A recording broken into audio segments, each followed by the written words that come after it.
Donetsk में Ukraine की तरफ से रूसी सेना के खिलाफ जंग लड़ने वाले 3 विदेशी नागरिकों को मौत की सजा सुनाई गई। 24 फरवरी को यूक्रेन पर रूस ने हमला बोला था और उससे ठीक पहले पुतिन ने लुहांस और डोनेस्क को आजाद मुल्क की मान्यता दे दी थी। और ये दोनों इलाके पूर्वी यूक्रेन के डॉनबास का हिस्सा हैं, जिस पर कब्जा जमाने के लिए रूस ने अपना पूरा दम लगा दिया है। मारिउपोल शहर को जीतने के बाद रूसी सेना पिछले कई दिनों से इस इलाके पर धावा बोल रही है। यूक्रेन की सेना को खदेड़ने के लिए इस इलाके में मौजूद कई शहरों पर दिन रात आसमान से बमों की बारिश की जा रही है। कई शहर तो देखते देखते खंडहर की शक्ल ले चुके हैं। हर तरफ सिर्फ बर्बादी और तबाही का मंजर है। पश्चिमी मीडिया का दावा है कि डोनेस्क को जीतने के लिए रूस अपने सबसे ताकतवर एंटी एयरक्राफ्ट मिसाइल सिस्टम से लेकर वैक्यूम बम तक का इस्तेमाल कर रहा है। दावा ये भी है कि इन खतरनाक और घातक हथियारों के दम पर रूस ने ज़ेलेंस्की की सेना की कमर तोड़ दी है। और डोनेस्क के कई इलाकों से यूक्रेन की सेना पीछे हट चुकी है। मतलब ये कि कई इलाके रूस के कंट्रोल में आ चुके हैं। रूस का ये भी दावा है कि पिछले कई दिनों से चल रही है इस भीषण जंग में यूक्रेन की सेना के हजारों सैनिक मारे जा चुके हैं, जबकि कई जवानों ने उसकी सेना के आगे सरेंडर कर दिया है।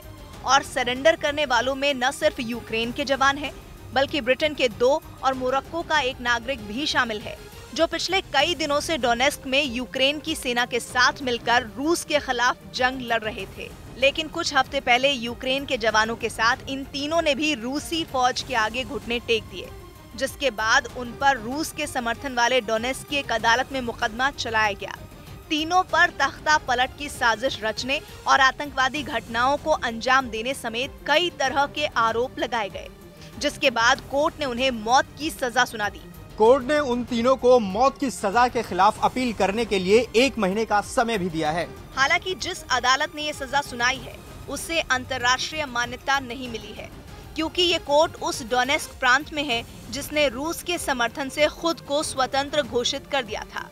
और इसी वजह से पश्चिमी देशों ने तीनों नागरिकों को मौत की सजा दिए जाने पर कड़ी आपत्ति जताई। वहीं दोनों ब्रिटिश नागरिकों के परिवारों का दावा है कि ये लोग यूक्रेन की सेना के ही सदस्य हैं और लंबे समय से वहां काम भी कर रहे थे। ब्रिटेन के 2 नागरिकों और मोरक्को के एक नागरिक को मौत की सजा सुनाए जाने पर पश्चिमी देश एक बार फिर रूस पर भड़क गए। ब्रिटेन और यूक्रेन ने कोर्ट के इस फैसले की आलोचना की और इसे युद्ध अपराधियों की सुरक्षा वाले अंतर्राष्ट्रीय कानूनों का उल्लंघन बताया। ब्रिटेन के विदेश मंत्री लिज ट्रस ने भी अदालत के फैसले पर आपत्ति जताई। उन्होंने कहा कि मैं इस फैसले की कड़ी निंदा करती हूँ। वो युद्ध के कैदी हैं। ये एक दिखावटी फैसला है जो वैध नहीं है। मेरी संवेदनाएं परिवारों के साथ हैं। हम उन्हें मदद देने के लिए हर संभव कोशिश कर रहे हैं। ब्रिटेन का कहना है कि जो भी विदेशी नागरिक यूक्रेन में जंग लड़ रहे हैं और पकड़े गए हैं, उन सभी को अंतर्राष्ट्रीय कानून के तहत मिलने वाली सुरक्षा का अधिकार है और उनके साथ अमानवीय व्यवहार नहीं किया जा सकता। मतलब यह है कि ब्रिटेन की सरकार अपने दोनों नागरिकों को बचाने के लिए हर मुमकिन कोशिश कर रही है और इसके लिए वो न सिर्फ यूक्रेन के साथ संपर्क में है, बल्कि लगातार रूस को अंतर्राष्ट्रीय कानूनों की दुहाई दे रही है, ताकि किसी भी सूरत में ब्रिटेन के दोनों नागरिकों को रूस के पंजे से बाहर निकाला जा सके। दावा तो ये तक किया जा रहा है कि ब्रिटेन में कैद हुए रूसी लोगों के बदले इन दोनों ब्रिटिश नागरिकों को रिहा करवाया जा सकता है। यूक्रेन की जंग में सिर्फ ब्रिटेन और मोरक्को के ही लोग नहीं शामिल हैं, बल्कि कई देशों के लोग रूसी सेना से 2-2 हाथ करने में जुटे हैं।